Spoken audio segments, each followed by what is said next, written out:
நல்லுள்ளம் படைத்த நம்மவர்கள் அனைவருக்கும் எனது வணக்கத்தை தெரிவித்துக் கொள்கிறேன். இப்போ ஷேர் மார்க்கெட்ல இன்வெஸ்ட் பண்ணலாம்னு நினைப்பீங்க. இல்ல சில பேர் வந்து இன்வெஸ்ட் பண்ணாவே லாஸ் ஆகும்னு நினைப்பீங்க. இது எல்லாத்துக்கான ஒரு ஓவர் வியூ வீடியோ தான் இது. இந்த வீடியோல என்ன தெரிஞ்சுக்கலாம் அப்படின்னா, நான் இன்வெஸ்ட் பண்ண ஸ்டார்ட் பண்ணணும் அப்படின்னா எங்கேருந்து ஸ்டார்ட் பண்ணணும், என்னென்னலாம் தெரிஞ்சுக்கணும், இதை பத்தி ஜஸ்ட் ஒரு கிளான்ஸ் பார்க்க போறோம். ஆக்சுவலா வந்து ஓவரால் ட்ரேடிங் என்ன அப்படின்னா, கத்துத்தர்றேன். எந்த ஒரு விஷயத்தையும் பிளான் பண்ணாம பண்ணா இப்படித்தான். பிளான் பண்ணி பண்ணணும். ஓகே.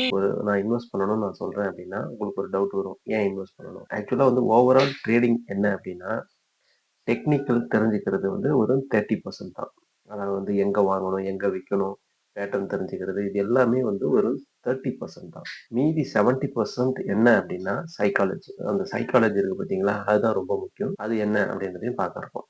ஃபர்ஸ்ட் உங்களுக்கு என்னென்னா பேசிக்கா டவுட்ஸ் வரும் அப்படின்றத வந்து நானே ஃப்ரேம் பண்ணி அதுக்கான ஆன்சரும் வச்சிருக்கேன். இப்போ வந்து ஃபர்ஸ்ட் டவுட் வந்து நான் இதெல்லாம் எங்க செக் பண்ணலாம் அப்படின்னு உங்களுக்கு டவுட் வந்துன்னா, இந்த ஃபினான்சியல் நியூஸ் இருக்கு அப்படின்னா ஸ்டாக் மார்க்கெட் ஆப் இருக்கு, புரோக்கரேஜ் பிளாட்ஃபார்ம் இருக்கு. ஆஹா, வாரே வா. நீ தாளத்தட்டி கெடுத்துறாத. பாலிருக்கி பழமிருக்கி. இது இல்லாம நீங்க எப்படி பண்ணலாம் அப்படின்றத வந்து ஒரு வீடியோ போட்டிருக்கேன். நீங்க வந்து ட்ரேடிங் வியூல வந்து லாகின் கிரியேட் பண்ணிட்டு எப்படி பண்ணணும் அப்படின்றத வந்து நான் ஏற்கனவே வீடியோ பண்ணியிருக்கேன். நீங்களே செக் பண்ணலாம். ஸ்டாக் மார்க்கெட் லாஸா ப்ராஃபிட்டான்றத வந்து நீங்களே செக் பண்ணலான்றத போட்டு லாஸா ப்ராஃபிட்டா நீங்க எப்படி செக் பண்ணணுன்றத வந்து நான் ஏற்கனவே வீடியோ போட்டிருக்கேன். அந்த வீடியோ டிஸ்கிரிப்ஷன்ல கொடுக்குறேன், அது பாருங்க. இப்போ வந்து செக்டார்ஸ் என்னென்ன செக்டார்ஸ் இருக்கு, என்னென்ன கம்பெனி இருக்கு, இதை பத்தியும் நம்ம அடுத்த வீடியோல பார்ப்போம். இது வந்து பேசிக்கா தெரிஞ்சுக்க வேண்டிய விஷயம். உங்களுக்கு வந்து ரிட்டர்ன் அதிகமா வேணும். அதாவது வந்து எனக்கு எதுவும் இப்போ ஏஜ் ஆயிடுச்சு, ஒரு 70, 80, 70 கிராஸ் பண்ணியிருக்கீங்க, இல்ல 60 கிராஸ் பண்ணியிருக்கீங்க அப்படின்னா அந்த ஃபிக்ஸட் டெபாசிட் போட்டு ஒரு 6%ஓ 7%ஓ வருது, ரிட்டர்ன் வந்து வருது அப்படின்னா அது போதும். இப்போ வந்து நீங்க புதுசா இப்போ வந்து ஒரு இன்வெஸ்ட்மெண்ட் ஸ்டார்ட் பண்றீங்க, பிலோ 50க்குள்ள இருக்கீங்க அப்படின்னா நீங்க இன்வெஸ்ட்மெண்ட் பண்றது பெட்டர். வந்து உங்க உங்க ஃபியூச்சருக்காக நீங்க பண்றீங்க. இப்படி எப்படி பண்ணலாம் அப்படின்றத வந்து இது எதனால எப்படி பெனிஃபிட்டா இருக்கும் அப்படின்றத வந்து நம்ம டீட்டெயிலா பின்னாடி பார்ப்போம். இது ஜஸ்ட் ஒரு கிளான்ஸ். டைவர்சிஃபிகேஷன் பண்றீங்கன்னா நான் என்ன சொல்ல வரேன் அப்படின்னா, கம்பெனில வாங்காம வேற வேற கம்பெனி வந்து ஒரு 10 கம்பெனி இருக்குன்னா 10 தெரிஞ்ச கம்பெனி. இப்ப அந்த 10 கம்பெனியுமே வந்து ஒரே செக்டாரா இல்லாம அந்த 13 செக்டார்ல 13 கம்பெனி செலக்ட் பண்ணிடுங்க. அந்த கம்பெனி உங்களுக்கு தெரிஞ்ச கம்பெனியா, உங்களுக்கு இருக்கிற கம்பெனியா இருக்கிறத பார்த்து நீங்க ஷேர் மார்க்கெட்ல மந்த்லி ஒரு அமௌண்ட் போடுறீங்க அப்படின்னா அது வந்து growth ஆகுற கம்பெனியா பார்த்து வாங்கணும். சுத்தமா எங்க லாஸ் ஆகும் அப்படின்னா தெரியாத கம்பெனியை வாங்கவே கூடாது. உங்களுக்கு என்ன கம்பெனி தெரியுமோ, தெரிஞ்ச கம்பெனி, நல்லா இருக்கிற கம்பெனியா பார்த்து வாங்குனீங்கன்னா கண்டிப்பா growth இருக்கும். அதே மாதிரி ஒரே கம்பெனியா வாங்காம 10 கம்பெனியா வாங்குனீங்கன்னா ஒரு கம்பெனி லாஸ் பண்ணா கூட இன்னொரு கம்பெனி வந்து டபுளா ப்ராஃபிட் பண்ணும்போது உங்களுக்கு லாஸ்ல கண்டிப்பா வராது. அப்போ இன்வெஸ்ட்மெண்ட்ன்றது வந்து நல்ல ஒரு விஷயம். அதை ப்ராக்டிஸ் பண்ணுங்க. இதை வந்து நம்ம என்ன பார்ப்போம்னா ப்ராஃபிட் வந்தவுடனே புக் பண்ணிட்டு வந்துருவோம்.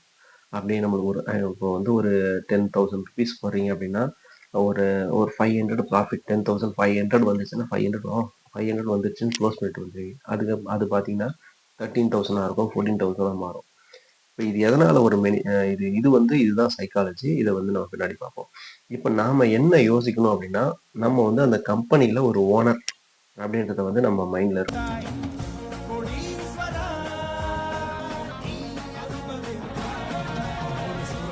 கிளம்பியதே சிவதாண்டவம் தொடங்கியதே. இப்போ வந்து ஒரு கம்பெனி இன்ஃபோசிஸோ இல்ல டிசிஎஸோ இல்ல வந்து டாடா மோட்டார், டாடா பவர் இது ஏதாச்சும் ஒரு கம்பெனி வாங்குறீங்கன்னா இதை வந்து நாம ஒரு ஷேர் ஹோல்டர், நாம கம்பெனில ஒரு பார்ட்னர். என்ன பார்ட்னரா அப்படின்னு நினைச்சீங்கன்னா நான் அதுக்கான ப்ரூஃப் காமிக்கிறேன். ஷேர் வாங்க உடனே ஒரு குறிப்பிட்ட அமௌண்ட் ப்ராஃபிட் வந்ததா உடனே வித்துருவோம். நம்ம அது மாதிரி இல்லாம நம்ம ஒரு கம்பெனியோட டைப் வச்சிருக்கோம்.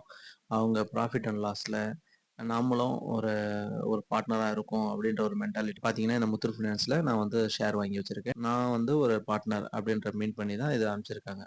பாத்தீங்கன்னா thank you for your trust and partnership அப்படின்னு போட்டிருக்காங்க. பாத்தீங்கன்னா இன்ஃபோசிஸ் கம்பெனியில நான் ஒரு ஷேர் ஹோல்டர். இது மாதிரி நாம வந்து என்ன பண்ணணும், அந்த அந்த ஒரு பெர்ஸ்பெக்டிவ்ல பார்க்கணும். இப்போ வந்து நம்ம ஜஸ்ட் ப்ராஃபிட் வந்ததா, லாஸ் வந்ததா அதெல்லாம் இல்ல. நாம வந்து ஒரு கம்பெனியோட நம்ம ஒரு பார்ட்னர் அப்படின்ற ஒரு மென்டாலிட்டி என்னைக்கு வருதோ, அன்னைக்கு தான் இன்வெஸ்ட்மெண்ட் பண்ணுவோம். அதுல இருந்து வர ப்ராஃபிட்டையும் நம்மளால யூஸ் பண்ண முடியும். இது வந்து நான் ஜஸ்ட் ஷேர் மட்டும் ஏறுனா மட்டும் ப்ராஃபிட் வந்துருமா? ஷேர் லாஸ்லயே இருந்தாலும் உங்களுக்கு தனியா டிவிடெண்ட் கம்பெனி வந்து ப்ராஃபிட் பண்ணாலும் அத டிவிடெண்ட்ஸ் அனௌன்ஸ் பண்ணுவாங்க. அதெல்லாம் வரும் தனியா. இப்ப வந்து பார்த்தீங்கன்னா, இதுவுமே பாருங்க. ஒரு ஷேருக்கு வந்து ₹20 வந்து டிவிடெண்ட் அனௌன்ஸ் பண்ணியிருக்காங்க. இது மாரி எனக்கு வந்திருக்கு. சொல்றேன். ஃபர்ஸ்ட்டு ஒரு ஷேர் மார்க்கெட்ல உள்ள வரணும்னு நெனைக்கிறவங்க என்ன பண்ணுவாங்கன்னா, எடுத்த உடனே நேரா இன்வெஸ்ட்மென்ட் பண்ணாம இன்ட்ராடே அதுல ஆப்ஷன் போவாங்க. அது மாதிரிலாம் கிடையாது. ஃபர்ஸ்ட்டு வந்து இன்வெஸ்ட்மென்ட் ஸ்டார்ட் பண்ணுங்க. அதுல வந்து ஸ்விங் ட்ரேட் பண்ணுங்க. அதுக்கப்புறம் வந்து ஸ்டாக்ல பண்ணுங்க. இது மாரி நெறைய ப்ரொசீஜர் இருக்கு. இது இல்லாம ஒரே நாள்ல போட்டு நான் பணம் எடுக்கணும்னு நெனச்சேன்னா கண்டிப்பா லாஸ் ஆகும். நீங்க ஒரு ஜஸ்ட் ஒரு இன்வெஸ்டரா வேணும்னா, ஒரு 3 பார்ட்டா நான் பிரிச்சிருக்கேன். ஒண்ணு வந்து பேசிக், அனதர் ஒண்ணு வந்து டெக்னிக்கல், 3வது வந்து சைக்காலஜி. இப்ப வந்து ஃபர்ஸ்ட்டு நாம வந்து என்ன பார்த்திருக்கோம் அப்படின்னு பார்த்தீங்கன்னா, பேசிக்ஸ் பார்த்திருக்கோம். அடுத்து வந்து டெக்னிக்கல்ல என்னென்னலாம் படிக்கணும், என்னென்னலாம் தெரிஞ்சுக்கணும்ன்றத வந்து விஷயத்த அடுத்த வீடியோவா பார்ட் 2வா போட இருக்கேன். நன்றி, வணக்கம்.